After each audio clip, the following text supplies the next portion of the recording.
అయితే మీరు ఎప్పుడైనా హర్ష సాయిని కలవడం కానీ ఎప్పుడైనా మాట్లాడడం జరిగిందా? ఎందుకంటే కలిసారా? నేను సత్ ఇద్దరం కలిసాము, మాట్లాడాం. ఎప్పుడు ఎన్నాళ్ళ క్రితం కలిసారు? 10 years 5-7 అవుతుందండి. అంటే ఏ సందర్భంలో కలిసారు? మేము ఒక నోటలాకి వెళ్తే ఆయన కూడా నోటల రూమ్ లో జిమ్ చేస్తుంటే అక్కడ పైన కనిపిస్తే సత్య చూసి హర్ష సాయి పైన అంటే పైనకి వెళ్తే ఫోటో అంటే ఫోటో ఇచ్చాడు. ఒక రీల్ చేస్తామంటే ఒక రీల్ ఇవ్వలేదు. ఇక అటు ఎక్కువ బల్బ్ చూపించాడు.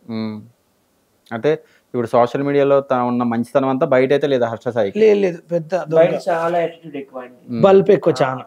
వైజాగ్ నోవట్లో ఒకసారి మేము ఏదో ఈవెంట్ కి వెళ్ళాము, మాకు ఈవెంట్ వాళ్ళు అక్కడ రూమ్ ఇచ్చారు. ఆయన ఇప్పుడు 10 రూములు తీసుకుంటాడు, ఫ్లోర్ అంతా ఆయన తీసుకుంటాడు. అక్కడ ఉన్నాడు వాడు.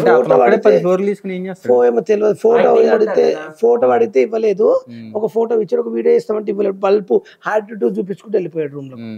మరి ఇప్పుడు ఎక్కడ ఉన్నాడు? ఇండియాలో ఉన్నాడు, ఇట్లా పారిపోయాడు? ఎక్కడ చచ్చాడు? దుబాయ్ వెళ్ళిపోయాడని చెప్తున్నాడు కదా ఆయన. వీళ్ళు పాస్పోర్ట్లు అన్ని ముందు సీజ్ చేసేయాలండి. వాళ్ళు వెనక రాలేదు. హైదరాబాద్ రాకూడదు. ఇప్పుడు బెట్టింగ్ అప్పులు చేసి ఎవరెవరు దెంకపోయారు దుబాయ్, సింగపూర్, వాళ్ళ పాస్పోర్ట్ మన తెలంగాణలో బ్యాన్ చేసేయాలి. ఇంకా మళ్ళీ రారు ఇక్కడికి. ఇంకా మరి తిరిగి రాలేరు కదా, వాళ్ళకి సస్తారు బతుకుతారు. అదే వాళ్ళు అప్పుడు దేవుడు అంటూ చూపిస్తారు.